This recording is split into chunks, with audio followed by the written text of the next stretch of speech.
Introduce to you reactive programming in C sharp.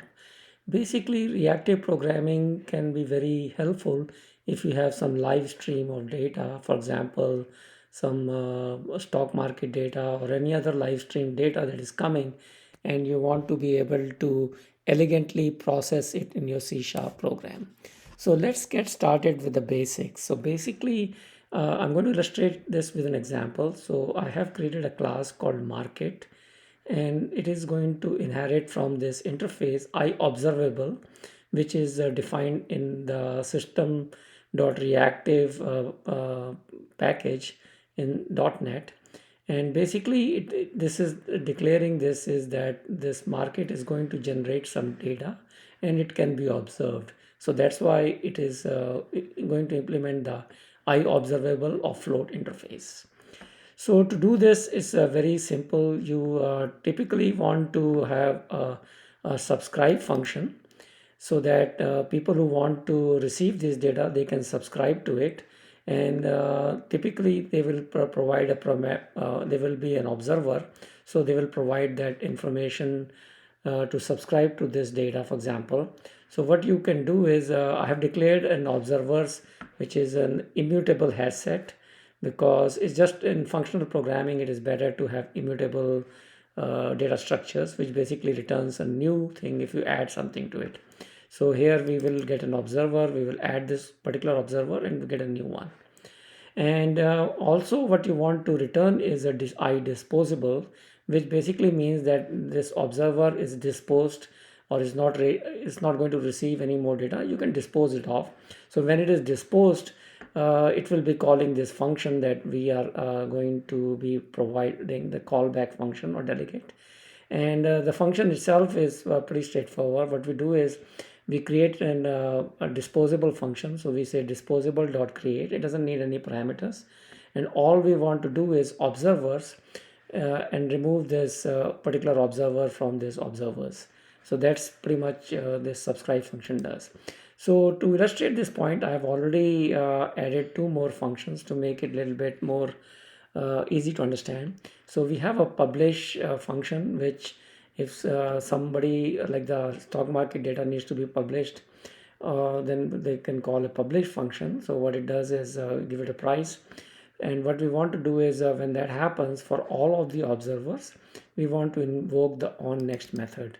So the observers all have an onNext method and it will be invoked when something gets published here. And when it gets finished, we want to invoke the onCompleted method in the observer. So that's pretty much it. So we have two things. We have observable and observer. So to get started, what we can do is we can create object of type class market. And these are the observables we want to create. But first we need to subscribe. So market.subscribe. We are subscribing to this, and this is a lambda in which you can provide a function.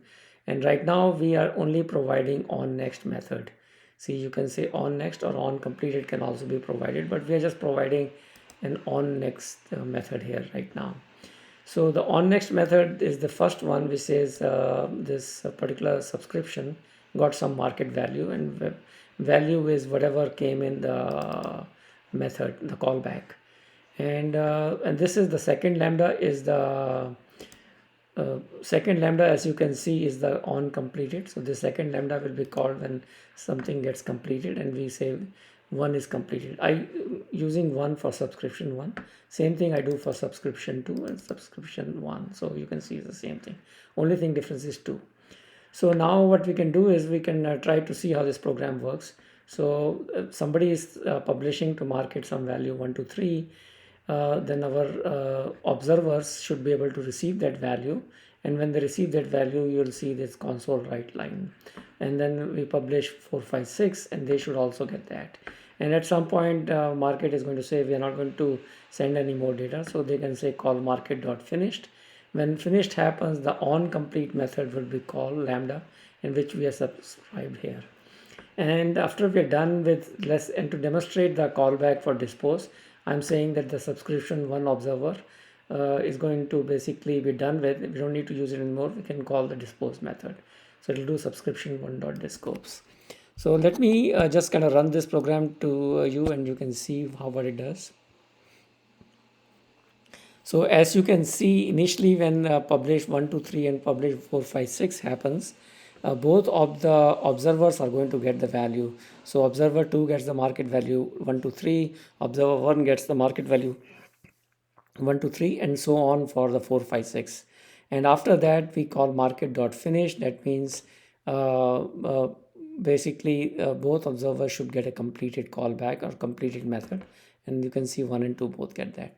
And after that we call the dispose function, and when this dispose action, the lambda is called, and you can see here the lambda is getting called and we get the breakpoint here. And if you look at the observer, I guess I didn't really store the name of the observer or anything, but you can, this is the observer we kind of disposing. So if I let it continue to run, we should be all done. So yeah, so this in a quick snapshot, basically what all you have to do is you have to have an observable, and you have to have observers, and then the idisposable implemented, and you're good to go and start doing your reactive programming intro. So thank you for watching this short screencast. I'll create some more advanced topics in due time, and you have a great day.